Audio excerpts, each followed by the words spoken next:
ಅಜಿತ್ ನೋಡಿ, ಯಾವುದೇ ಒಂದು ಅವ್ರು ಬೆನ್ನೇರ್ಬಿಟ್ಟು ಒಂದು 4 ಸೀಟ್ ಗೆಲ್ತೀರಾ? ಯಾವುದೇ ಒಂದು ರಾಜಕೀಯ ಪಕ್ಷ ಒಂದ್ಸಲ ಸೋತ್ ನಂತರ ವಾಪಸ್ ಬರಬೇಕಾದ್ರೆ ಫೈರ್ ಇನ್ ದ ಬೆಲಿ ಇರ್ಬೇಕು. ಒಂದು ರಾಜಕೀಯ ಮಹತ್ವಾಕಾಂಕ್ಷೆ, ನಾವು ಅನೇಕ ಬಾರಿ ಹಪಾಪಿ ಅನ್ನುವ ಶಬ್ದ ಯೂಸ್ ಮಾಡ್ತೀವಲ್ಲ, ಅದಿಲ್ಲದೆ ರಾಜಕಾರಣ ಗ್ರೌಂಡ್ ಲೆವೆಲ್ನಲ್ಲಿ ಶ್ರಮ ಕಾಣಿಸ್ಬೇಕು.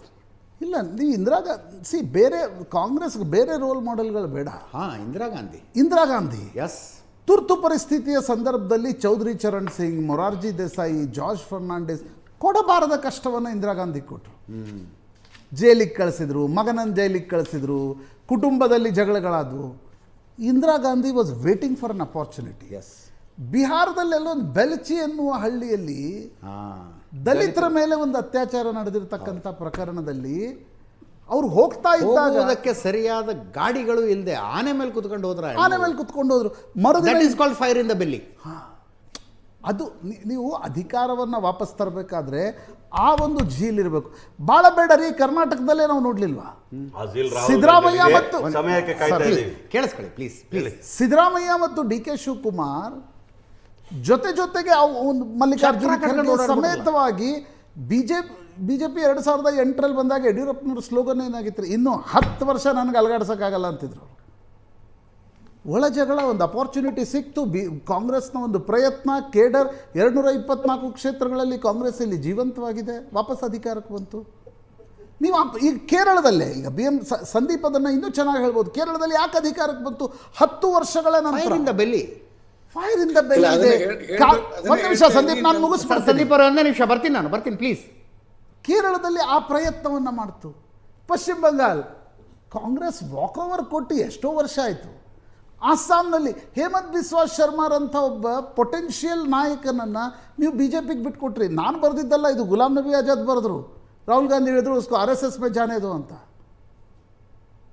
ಅಸ್ಸಾಂನ ಯಾಕೆ ಅಸ್ಸಾಂ 15 ವರ್ಷಗಳ ಕಾಲ ತರುಣ್ ಗೊಗೊಯ್ ಹಿಡಿದಿಟ್ಕೊಂಡಿದ್ರು? ಹಿಂದೂ ಪೋಲರೈಸೇಷನ್ ಅವಾಗ ಬಿಜೆಪಿ ಮಾಡ್ತಾ ಇರಲಿಲ್ವಾ? ಒಡಿಸ್ಸಾ ಥರ್ಡ್ ಪಾರ್ಟಿಯಾಗಿ ಹೊರಹೊಮ್ತು. ಬಿಹಾರದಲ್ಲಿ ನಿಮಗೆ ಅಂದರೆ ನಿತೀಶ್ ಕುಮಾರ್, ಸುಶಾಸನ್ ಬಾಬು ಸರಿ 2005ರಿಂದ 10, 10ರಿಂದ 15, 15ರಲ್ಲಿ ಬಿಜೆಪಿ ಪ್ರತ್ಯೇಕವಾಗಿ ಸ್ಪರ್ಧಿಸಿದಾಗ ಗೆದ್ದಿದ್ದು ಬೇರೆ. ಈಗ ಯಾಕೆ ನಿಮಗೆ ಅಂಟಿ ಇನ್ಕಂಬೆನ್ಸಿ ಸೀಟಾಗಿ ಪರಿವರ್ತಿಸ್ಲಿಕ್ಕೆ ಸಾಧ್ಯ ಆಗ್ತಾ ಇಲ್ಲ? ಬಿಡಿ, ನಾನು ಉತ್ತರ ಪ್ರದೇಶದ ಹೇಳಲ್ಲ. ಮಂಡಲ್ ಪಾಲಿಟಿಕ್ಸ್ ಸಂದರ್ಭದಲ್ಲಿ ಏನು ಕಾಂಗ್ರೆಸ್ ತಪ್ಪುಗಳನ್ನು ಮಾಡ್ತು, ಅದರ ಲಾಭ SP BSP ತೆಗೆದುಕೊಳ್ತು, ಕಾಂಗ್ರೆಸ್ಗೆ ಅವಕಾಶ ಸಿಗಲಿಲ್ಲ. ಬಟ್ ದಿಲ್ಲಿ ಅರವಿಂದ್ ಕೇಜ್ರಿವಾಲ್ ಹೋದಾಗ you should be an alternative ಅಲ್ವಾ? BJP is becoming an alternative. ಪಂಜಾಬ್ದಂಥ ರಾಜ್ಯ ಏನೋ ಪ್ರಯೋಗ ಮಾಡ್ಲಿಕ್ಕೆ ಹೋದ್ರಿ, ಆಮ್ ಆದ್ಮಿ ಪಕ್ಷಕ್ಕೆ ತಟ್ಟೆಯಲ್ಲಿಟ್ಟು ಕೊಟ್ರಿ. ಅನ್ಲೆಸ್ ಅಂಡ್ ಅಂಟಿಲ್ ನೀವು ರಿವೈವ್ ಮಾಡಬೇಕು ಅನ್ನುವ ಮನಸ್ಥಿತಿ ಬಿಟ್ಟು ನಮಗೆ ಕಾಂಗ್ರೆಸ್ನ ನಾಯಕರ ಬಗ್ಗೆ ಅನುಕಂಪ ಬರುತ್ತೆ. ಹಿಂದೆ CPMನ ಮಹಾಪ್ರಧಾನ ಕಾರ್ಯದರ್ಶಿಗಳು ಕೂತ್ಕೊಂಡು ಮಾತಾಡ್ತಿದ್ರಲ್ವಾ, ಆ ಭಾಷೆಯಲ್ಲಿ ಮಾತಾಡ್ತಿದ್ರಿ. ಇವರ ಪವರ್ ಪಾಲಿಟಿಕ್ಸ್ನಲ್ಲಿದ್ದವರು ಕಾಂಗ್ರೆಸ್ನವರು. ನೀವೇನು ಭಾಷೆಯನ್ನು ಮಾತಾಡ್ತಾ ಇದ್ದೀರಿ? ಮಹಾರಾಷ್ಟ್ರದಲ್ಲಿ ಏನಾಯಿತು? ಲೋಕಸಭಾ ಚುನಾವಣೆ ಗೆದ್ರಿ, ವಿಧಾನಸಭಾ ಸೋತ ತಕ್ಷಣ ನೀವು ಓಟ್ ಚೋರಿ ಆರೋಪಗಳನ್ನು ಮಾಡಬೇಡಿ ಅಂತ ನಾನು ಹೇಳ್ತಿಲ್ಲ ಸರ್. ನಿಮ್ಗೆ ಓಟ್ ಚೋರಿ ಅನ್ನಿಸ್ತಾ ಇದೆಯಲ್ಲ, ಅದನ್ನು ಆರೋಪಗಳನ್ನು ಮಾಡಿ ಲಾಜಿಕಲ್ ಎಂಡ್ವರೆಗೆ ಒಯ್ಯಿರಿ. ಬಟ್ ಈ ಸೋಲಿಗೆ ವೋಟ್ BJPಯ ಸ್ಟ್ರಾಟಜಿ ಆಚೆಗೆ ನಿಮ್ಮ ಮಿಸ್ಟೇಕ್ಸ್ಗಳೇನಿವೆ ಅದನ್ನು ದಯವಿಟ್ಟು ಹೇಳಿ.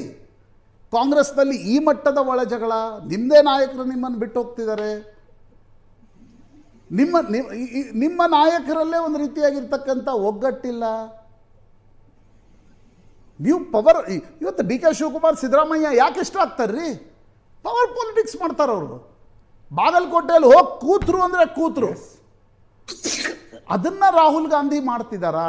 ದಟ್ ಈಸ್, ನಿಮಗೆ ಎಷ್ಟು ಜನರಲ್ ಸೆಕ್ರೆಟರಿ ಇನ್ಚಾರ್ಜ್ಗಳು ಹಿಂದೆ ಸಿಗ್ತಿದ್ರಲ್ಲ, ಆ ಜನರಲ್ ಸೆಕ್ರೆಟರಿ ಇನ್ಚಾರ್ಜ್ಗಳು ಇವತ್ತು ಕಾಂಗ್ರೆಸ್ ಬಳಿ ಇದ್ದಾರೆ.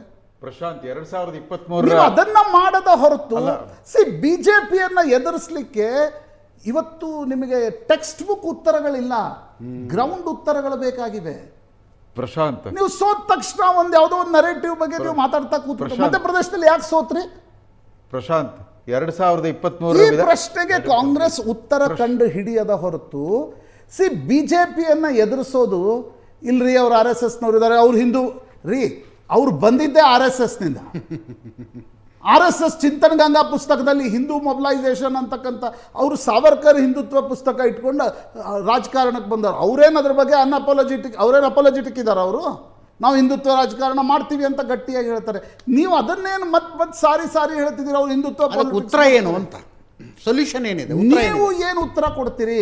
Yes. ಮುಸ್ಲಿಂ ಅಪೀಸ್ಮೆಂಟ್ ಪಾಲಿಟಿಕ್ಸ್ ಅನ್ನು ನೋಡಿ, ಕಾಂಗ್ರೆಸ್ನ ಬೇಸಿಕ್ ಸಮಸ್ಯೆ ನನಗೆ ಅರ್ಥ ಆಗಿರ್ತಕ್ಕಂಥದ್ದು, ಇಂದಿರಾ ಗಾಂಧಿ, ಸಂಜಯ್ ಗಾಂಧಿ, ರಾಜೀವ್ ಗಾಂಧಿವರೆಗೆ ಕಾಂಗ್ರೆಸ್ ಸೆಂಟ್ರಿಸ್ಟ್ ಪಾಲಿಟಿಕ್ಸ್ ಮಾಡ್ತಾ ಇದೆ. ಎಸ್, ನೀವಿವತ್ತು ಲೆಫ್ಟ್ಗಳು ಮಾಯವಾಗಿ ಆ ಸ್ಥಾನವನ್ನು ಕಾಂಗ್ರೆಸ್ ತಗೊಂಡು ನೀವು ಆ ಸ್ಥಾನಕ್ಕೆ ಹೋಗ್ತಾ ಇದ್ದೀರಿ.